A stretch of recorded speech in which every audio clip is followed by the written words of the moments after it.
तो आज हम बात करेंगे टू इंटीग्रेट टेंजेंट फंक्शन, यानी टेंजेंट फंक्शन को किस तरह से इंटीग्रेट किया जा सकता है। देखें, इंटीग्रेशन जो है वो बेसिकली ऑपोजिट ऑफ डिफरेंशिएशन है। चूंकि हम बात करते हैं जी कि हमारे पास अगर एक गिवन फंक्शन है एफ ऑफ एक्स, ठीक है, एफ ऑफ एक्स एक फंक्शन है, और जब आप इसका फर्स्ट डेरिवेटिव फाइंड आउट करेंगे, ठीक है, तो वो बेसिकली किसके इक्वल आ जाएगा, यानी फर्स्ट डेरिवेटिव जो कि स्लोप के इक्वल है, वो आ जाएगी F prime of x, F prime of x, ठीक है। अगर आप इसका दोबारा से इंटीग्रेशन करेंगे, यानी अगर मैं इसकी दोबारा से इंटीग्रेशन कर दूं, तो ये डेफिनेटली प्राइम यहाँ से इंटीग्रल साइन से खत्म हो जाएगा, so will get F of x again, ठीक है। इसका मतलब है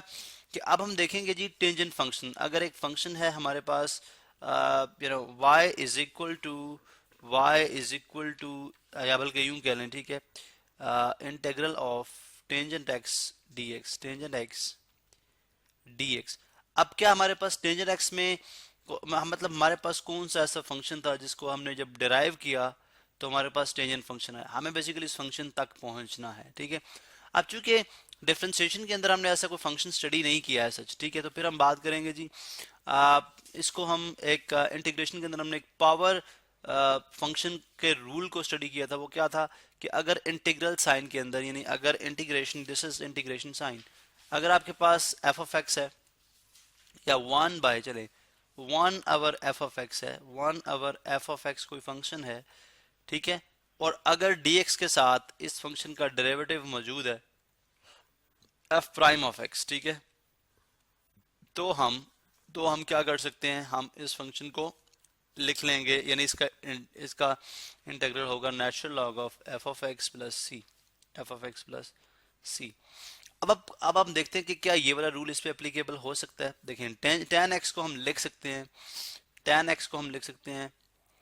sign x by cos x, sine x by cosine x और कॉस एक्स, ठीक है, dx। अब यहाँ पे असूम करें कि हमारे पास जो एफ ऑफ एक्स है वो किसके इक्वल है, कॉस एक्स के इक्वल है। एफ ऑफ एक्स किसके इक्वल है, कोसाइन एक्स के इक्वल है, कॉस एक्स के इक्वल है। अब अगर आप देखें तो व्हाट, यानी इसका फर्स्ट डेरिवेटिव किसके इक्वल होगा, तो आप जानते हैं कि cos x का डेरिवेटिव किसके इक्वल होता है, माइनस साइन ऑफ एक्स, हम ऑलरेडी ग्राफिकली स्टडी कर चुके हैं, ठीक है, minus sine of x, minus sine of x. अच्छा, अगर ऐसी बात है तो इसका मतलब है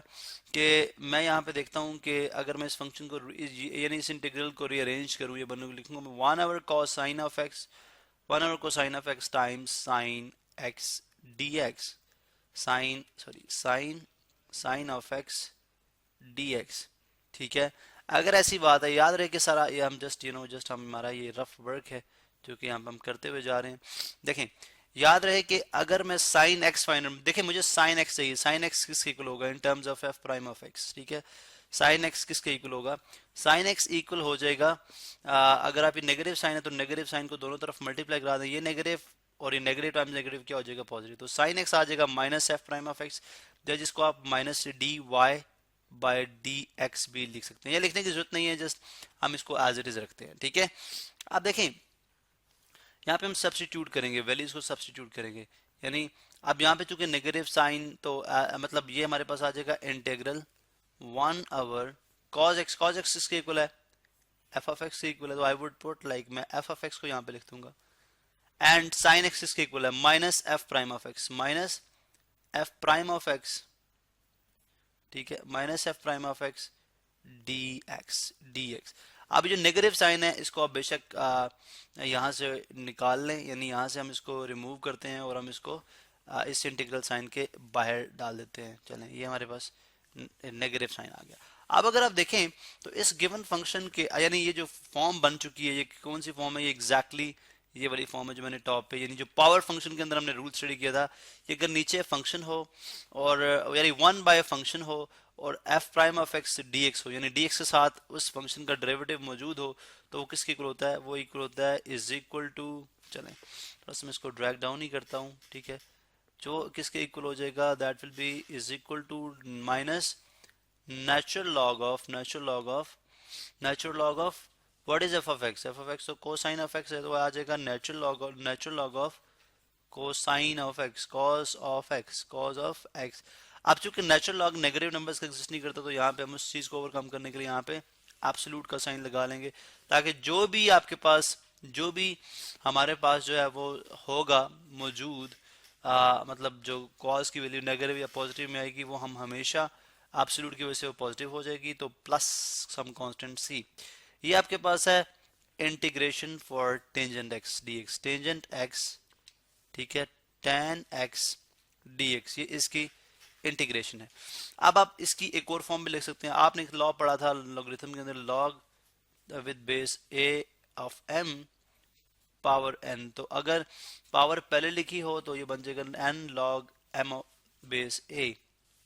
यानी अगर पावर पहले लिखी हो तो पावर ऊपर लिखी हो तो उसको पहले लेके आया जा सकता, पहले लिखा जा सकता है। अगर पावर पहले लिखी हो तो उसको ऊपर लेके जाया जा सकता है। अब ये देखें, दिस इज बेसिकली -1। अब अगर मैं इसको ऊपर ले जाऊं तो ये बन जाएगा natural log of cos x जो कि मॉड में है -1 प्लस सी। अब इसको अगर आप देखें तो ये 1 cos x बन सकता है, ठीक है, बिकॉज x -1 इसके इक्वल होता है, बेसिकली 1/x के इक्वल भी लिखा जा सकता है। अब इसको मैं लिखूंगा natural log of 1/1 cos of x। अब देखें सिर्फ -1, ये सिर्फ 1 में जाएगा because whole natural log of cosine of x नहीं है, तो प्लस सी। अब cos किसका इनवर्स फंक्शन है, I mean 1/cos x equal होता है secant x इक्वल होता है, तो I would write natural log of secant x जो कि ब्रैकेट में ही आएगा secant x प्लस सी। तो एक इसकी फॉर्म ये भी हो सकती है। तो बेसिकली जब भी आप इंटीग्रेट करेंगे टेंजेंट एक्स को तो आप लिखेंगे natural log of secant x plus c और minus natural log of cosine x जो कि आप एब्सोल्यूट में लिखेंगे प्लस सी। अच्छा, ये तो एक सिंपल फॉर्म है, ये आपके पास एक सिंपल फॉर्म है। हमारे पास जो है अगर जनरल बात की जाए, जनरल फॉर्म की बात की जाए तो जनरल फॉर्म क्या बनती है उस पर भी हम बात कर लेते हैं। देखें जनरल फॉर्म, अब जनरल फॉर्म से क्या मुराद है मेरी, जनरल फॉर्म यानी किसी भी फंक्शन, किसी भी टेंजेंट फंक्शन के ऊपर एप्लीकेबल हो सकता है ये। यानी जनरल फॉर्म इसकी ये है कि अगर आपके पास इंटीग्रेशन साइन में जो एंगल tan है, अब वो सिर्फ x नहीं है बल्कि वो क्या है, वो है ax plus B, ax plus B, और साथ है dx, साथ क्या है dx। अब इसको किस तरह से इंटीग्रेट करेंगे, डेफिनेटली ये इक्वल आ जाएगा 1/, बल्कि सबसे पहले आप देखें tan x क्या होता है, हमने भी बात की natural log of secant, natural log of secant, absolute में लिखेंगे secant x ax plus B और absolute close and plus some constant c। अब यहाँ पे एक बात याद रहे कि यहाँ पे जो a है, ये जो अगर आप, बिकॉज देखें अगर हम इसको अगर हम इसको डिफरेंशिएट करें तो हमारे पास ये फंक्शन वापस नहीं आएगा, बिकॉज बाय डेफिनेशन हमें यही समझ आती है कि डिफरेंट इंटीग्रेशन और डिफरेंशिएशन एक दूसरे के ऑपोजिट है।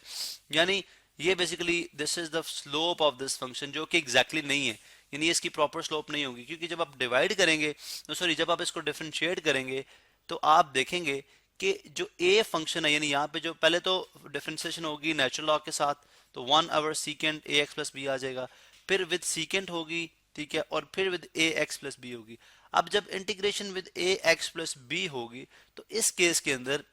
अंदर आपके पास a जो है वो ओरिजिनेट होगा, तो a आपके पास आएगा उस फंक्शन के अंदर साथ मल्टीप्लिकेशन फॉर्म में। लेकिन आप देखें तो इस फंक्शन के साथ कोई a मौजूद नहीं है, इसका मतलब है इसके काउंटर इफेक्ट को खत्म करने के लिए हम 1/a के साथ डिवाइड करेंगे, यानी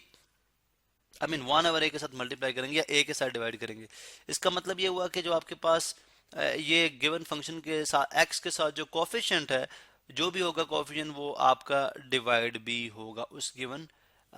इंटेग्रल फंक्शन के अंदर। यानी हम यूं बात कर सकते हैं कि अगर हमारे पास एक रियल टाइम एग्जांपल ले लूं, हमने इंटीग्रेट करना है टेंजेंट चलें 4x+9, अब इसकी इंटीग्रेशन किसके इक्वल होगी, dx भी होगा साथ, इसकी इंटीग्रेशन किसके इक्वल होगी 1/, कोफिशिएंट ऑफ x अगर है तो, अब है तो 1/4, आगे वो ये natural log of secant 4x+9 और यहाँ से absolute sign close and plus some constant c। अब ये जो है देखें वन स्टेप में हमने इसकी जो है वो इंटीग्रेशन जो है यहाँ हमने इसको इंटीग्रेट कर लिया। जो बेसिकली ये जो फंक्शन है ये ओरिजिनल फंक्शन था, अब ये जो फंक्शन था ये बेसिकली उस गिवन फंक्शन की स्लोप फॉर्म में था, मतलब विदाउट dx, यानी dy/dx जो होगा ये tan 4x प्लस 9 ही उसका स्लोप थी। तो इस तरह से आप इंटीग्रेट कर सकते हैं।